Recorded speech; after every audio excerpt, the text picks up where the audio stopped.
the Whale by Donaldson.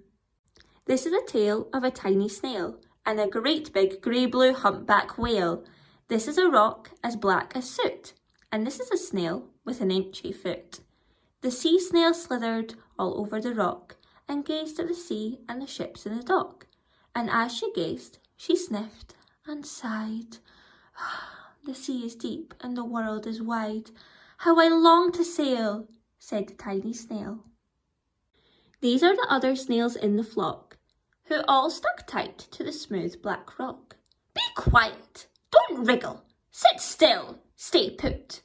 But the tiny sea snail sighed and sniffed, then cried, I've got it, I'll hitch a lift.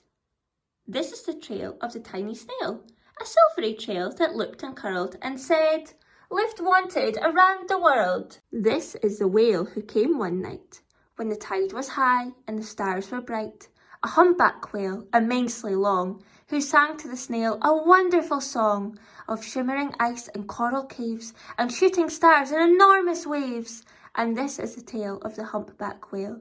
He held it out of the starlight sea and said to the snail, Come sail with me.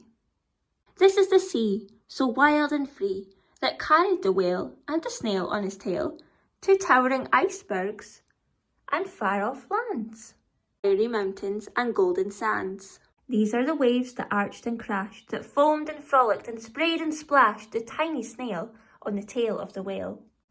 These are the caves beneath the waves, where the stripy fish and feathery fins and sharks with hideous toothy grins swam around the whale and the snail on his tail.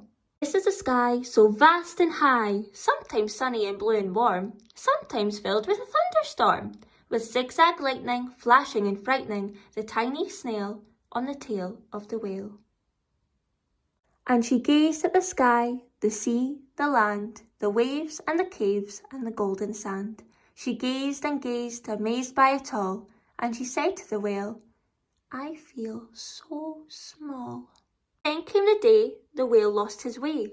These are the speedboats running a race, zigging and zooming all over the place, upsetting the whale with his ear-splitting roar, making him swim too close to the shore. This is the tide slipping away, and this is the whale lying beached in a bay. Quick, off the sand, back to sea, cried the snail. I can't move on land, I'm too big, moaned the whale. The snail felt helpless and terribly small. Then, I've got it, she cried and started to crawl. I must not fail, said the tiny snail. This is the bell on the school in the bay, ringing the children in from their play. This is the teacher holding her chalk, telling the class, sit straight, don't talk. This is the board, as black as soot. And this is the snail with the itchy foot.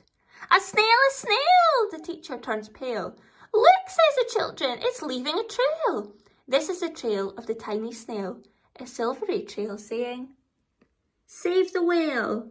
These are the children running from school, fetching the firemen, digging a pool, squirting and spraying to keep the whale cool. This is the tide coming into the bay, and these are the villagers shouting hooray as the whale and the snail travel safely away. Back to the dock and the flock on the rock, who said, How time's flown, and haven't you grown? And the whale and the snail told their wonderful tale of shimmering ice and coral caves and shooting stars in enormous waves, and of how the snail, so small and frail, with her looping, curling, silvery trail, saved the life of a humpback whale. Then the humpback whale held out his tail, and on crawled snail after snail after snail. And they sang to the sea as they all set sail on the tail of the grey-blue humpback whale.